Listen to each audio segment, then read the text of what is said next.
आयु बस में बैठा बस यही सोच रहा था कि वो पहाड़ कैसे होंगे।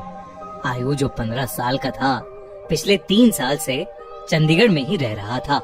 फिर भी वो कभी हिमाचल की हसीन वादियों में नहीं गया था। पर उसका ये सपना इस स्कूल ट्रिप में पूरा होने वाला था। ढेर सारे लंच बॉक्सेस से खाना खाते हुए और अंताक्षरी खेलते हुए पूरा दिन बीत गया था। वो शिमला पहुंचने ही वाले थे कि पता नहीं कैसे उनकी बस जो कुछ मिनट पहले एकदम ठीक चल रही थी, उसमें से धुआं निकलने लगा। रात बहुत हो चुकी थी और बच्चे साथ में थे, तो सब टीचर्स ने मिलकर फैसला लिया कि वो पास में ही एक होटल के अंदर रुक जाएंगे और सुबह मैकेनिक को बुलाकर बस ठीक करवा कर शिमला के लिए वहां से निकल जाएंगे। वो लोग पास के एक होटल तक पहुंचे। वो होटल दोनों तरफ से बड़े बड़े पेड़ और पहाड़ों से घिरा हुआ था।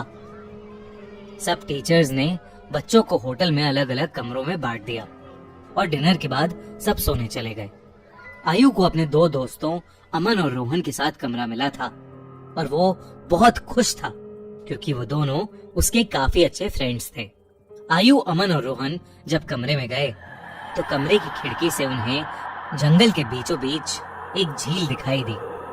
उन सभी को याद था कि कैसे पिछली स्कूल ट्रिप पर रात में 2 बच्चे ऐसे ही झील पर निकले थे और वो स्कूल के सबसे पॉपुलर बच्चे बन गए। तो उन तीनों ने भी प्लान बनाया कि इस बार वो भी कुछ कारनामा करेंगे।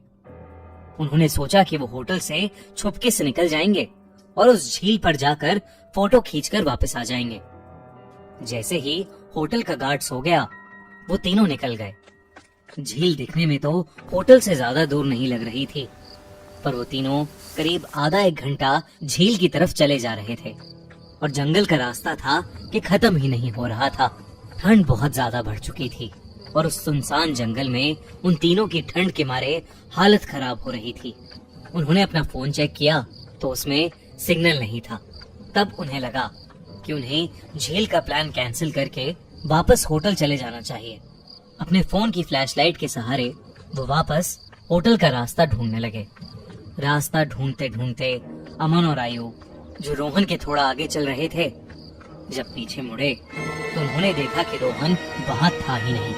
तभी उन्हें अपने पास में से किसी के भागने की आवाज आई। वो बहुत घबरा गए, पर क्योंकि वो रोहन को अकेला नहीं छोड़ सकते थे, तो उन्होंने उस कदमों की आवाज का पीछा किया।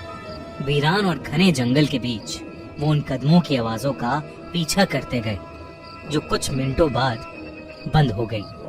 रोहन उनको अभी तक नहीं दिखा था और अमन और आयु अब बहुत ज्यादा डरने लगे थे।